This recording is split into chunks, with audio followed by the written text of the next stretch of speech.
আসসালামু আলাইকুম ওয়া রাহমাতুল্লাহ। সুপ্রিয় দর্শক মণ্ডলী, আশা করি মহান আল্লাহ রাব্বুল আলামিনের অশেষ মেহেরবানি ও দয়ায় আপনারা সবাই ভালো আছেন। সম্মানিত দর্শক, আজ আমি আপনাদের সঙ্গে আলোচনা করব একটি ছোট্ট দরুদ শরীফ ও ইস্তেগফারের সঙ্গে একটি দোয়া, যেটা করার দরুন আল্লাহ তাআলার অশেষ মেহেরবানিতে আল্লাহ তাআলা আপনার মনের নেক আশা পূরণ করবেন ইনশাআল্লাহ। আপনারা এই আমলটি করুন, ইনশাআল্লাহ আল্লাহ তাআলা আপনার মনের আশা পূরণ করবেন। তিনি ভাই ও বোনেরা, এই দোয়ার মাধ্যমে আমল করলে আল্লাহ তাআলা দোয়া কবুল করে থাকেন। তাই অনুরোধ করছি সম্পূর্ণ ভিডিওটি আমলের উদ্দেশ্যে অবশ্যই দেখার জন্য, এবং এখনই ভিডিওটিতে একটি লাইক দিয়ে চ্যানেলটি সাবস্ক্রাইব করে রাখুন, আমাদের নতুন আমলের ভিডিওগুলো যাতে করে আপনার মোবাইলে পৌঁছে যায়। চলুন তাহলে ভিডিওটি শুরু করা যাক। সোমবারের দিনে বা রাতে এই আমলটি করলে মনের আশা পূরণ হবে, সকল দোয়া কবুল হবে ইনশাআল্লাহ। কারণ সাপ্তাহিক আমল পেশ করা হয় সোমবার ও বৃহস্পতিবারে। হাদিসে এসেছে এই দুই দিন রাসূলুল্লাহ সাল্লাল্লাহু আলাইহি ওয়াসাল্লাম রোজা রাখতেন। আবু হুরায়রা রাদিয়াল্লাহু তাআলা আনহু থেকে বর্ণিত, রাসূলুল্লাহ সাল্লাল্লাহু আলাইহি ওয়াসাল্লাম বলেন, প্রতি সপ্তাহে সোমবার ও বৃহস্পতিবার আল্লাহ তাআলার কাছে আমল পেশ করা হয়। তখন আল্লাহ তাআলা তার মুমিন বান্দাদের ক্ষমা করে দেন। আমরাও চেষ্টা করব এই সোমবার দিন রোজা রেখে আমলটি করার জন্য, কারণ নফল রোজার অনেক ফজিলত রয়েছে তিনি ভাই ও বোনেরা।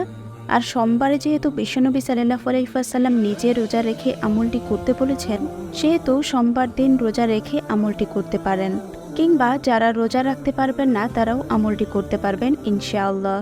রোজার ফজিলত সম্পর্কে হাদিস শরীফে হযরত আবু হুরায়রা রাদিয়াল্লাহু তাআলা আনহু বর্ণনা করেন, রাসূল সাল্লাল্লাহু আলাইহি ওয়াসাল্লাম বলেছেন, প্রত্যেক বস্তুরই জাকাত আছে, শরীরের জাকাত হলো রোজা।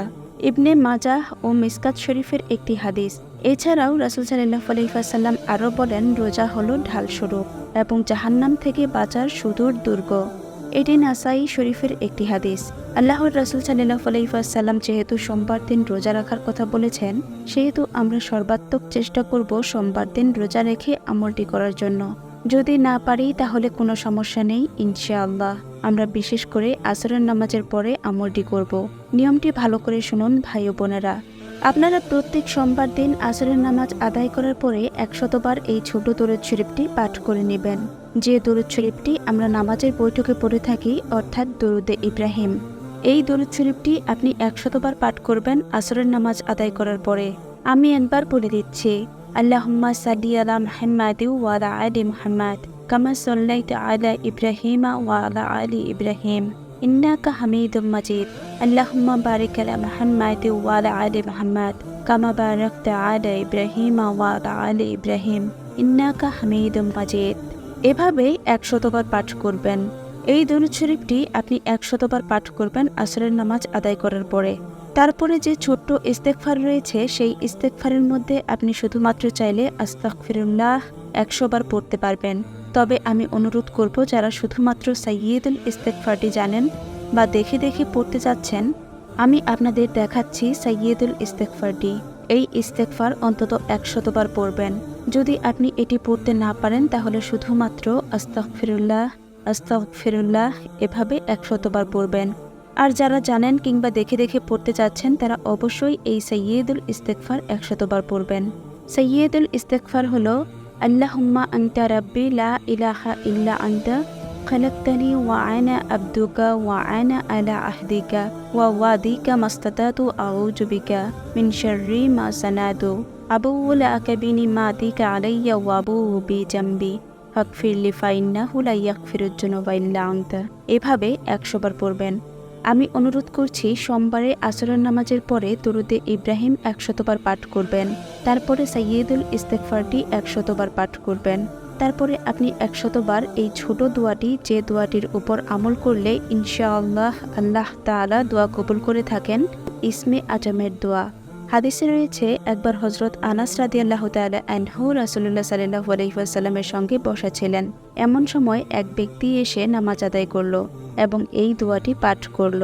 আপনি অন্তত 100 বার পড়ার চেষ্টা করবেন তিনি ভাই ও বোনেরা। দোয়াটি হচ্ছে, আল্লাহুম্মা ইন্নী আসআলুকা বিআন্না লাকাল হামদু লা ইলাহা ইল্লা আনতাল মান্নান বাদিয়ুস সামাওয়াতি ওয়াল আরদ ইয়া জাল জালালি ওয়াল ইকরাম ইয়া হাইয়্যু ইয়া কাইয়্যুম। এইভাবে 100 বার পাঠ করবেন এই দোয়াটি। এই দোয়াটি সম্পর্কে তখন নবীজি সাল্লাল্লাহু আলাইহি ওয়াসাল্লাম বললেন, এই ব্যক্তি ইসমে আজম পড়ে দোয়া করেছে। ইসমে আজম মহান আল্লাহ তাআলার এমন নাম যে নামে ডাকলে মহান আল্লাহ তাআলা সাড়া দেন এবং যে নামে তার কাছে চাওয়া হলে তিনি সব আশা পূরণ করে দেন। হাদিসটি এসেছে আবু দাউদ শরীফ থেকে এবং এই দোয়াটি হচ্ছে ইসমে আজমের দোয়া। এই দোয়া পাঠ করে আল্লাহ তাআলার কাছে যদি আপনি কিছু চান, আল্লাহ তাআলা আপনার দোয়া ফিরাবেন না। অর্থাৎ আমরা দোয়াটি করার আগে 100 বার ও পরে 100 বার দরুদ শরীফ পাঠ করব, ইস্তেগফার 100 বার পাঠ করব, তাহলে দেখবেন আল্লাহ তাআলা আপনার দোয়া ইনশাআল্লাহ কবুল করবেন। আমি অনুরোধ করছি দিনী ভাই ও বোনেরা, আপনারা যদি সাইয়্যিদুল ইস্তেগফারটি না পারেন তাহলে শুধুমাত্র আস্তাগফিরুল্লাহ 100 বার পড়বেন। আর যদি আপনি দুরুদে ইব্রাহিম, যেটি আমরা নামাজে পড়ে থাকি, এই বড় দরুদে ইব্রাহিম যদি পড়তে না চান তাহলে শুধুমাত্র সাল্লাল্লাহু আলাইহি ওয়াসাল্লাম সাল্লাল্লাহু আলাইহি ওয়াসাল্লাম এইভাবে 100 বার পাঠ করার পরে ইসমে আজমের দোয়াটি 100 বার পাঠ করবেন। এরপরে আবারও 100 বার আপনি দরুদ শরীফটি পাঠ করবেন এবং সাইয়্যিদুল ইস্তেগফার 100 বার পাঠ করে আল্লাহ তাআলার কাছে 2 হাত তুলে দোয়া করবেন। আপনার মনের সব নেক আশা তুলে ধরবেন আল্লাহ তাআলা রাব্বুল আলামিনের কাছে। আমি অনুরোধ করছি যারা পারবেন তারা দুরুদে ইব্রাহিম এবং সাইয়্যিদুল ইস্তেগফারটি পড়ার চেষ্টা করবেন। প্রিয় ভাই ও বোনেরা, এটিই উত্তম। আমি অনুরোধ করছি আপনারা যারা আমলটি করবেন তারা একটি নিয়ত করে ফেলুন। ভিডিওটিতে অবশ্যই আমিন লেখার মাধ্যমে নিয়ত করুন, যাতে আপনার নিয়তের উসিলায় এই আমলের মাধ্যমে আপনার মনের সমস্ত নেক ইচ্ছাগুলো পূরণ করে দেন। মহান আল্লাহ তাআলা রাব্বুল আলামিন আমাদের সবাইকে নেক আমল করার তৌফিক দান করুন, আমিন। প্রিয় ভাই ও বোনেরা, আপনি যদি আমাদের চ্যানেলের নতুন দর্শক হয়ে থাকেন তাহলে অবশ্যই এখনই আমাদের চ্যানেলটি সাবস্ক্রাইব করে আমাদের সাথেই থাকবেন। দাওয়াতি কাজে অংশ নিতে চাইলে ভিডিওটি আপনার পরিবার, আত্মীয় স্বজন, বন্ধু বান্ধবের সাথে শেয়ার করে দিতে পারেন। আপনার সুস্থতা কামনা করে আজকের ভিডিওটি এখানেই শেষ করছি। ভালো থাকবেন সবাই। আসসালামু আলাইকুম ওয়া রাহমাতুল্লাহ।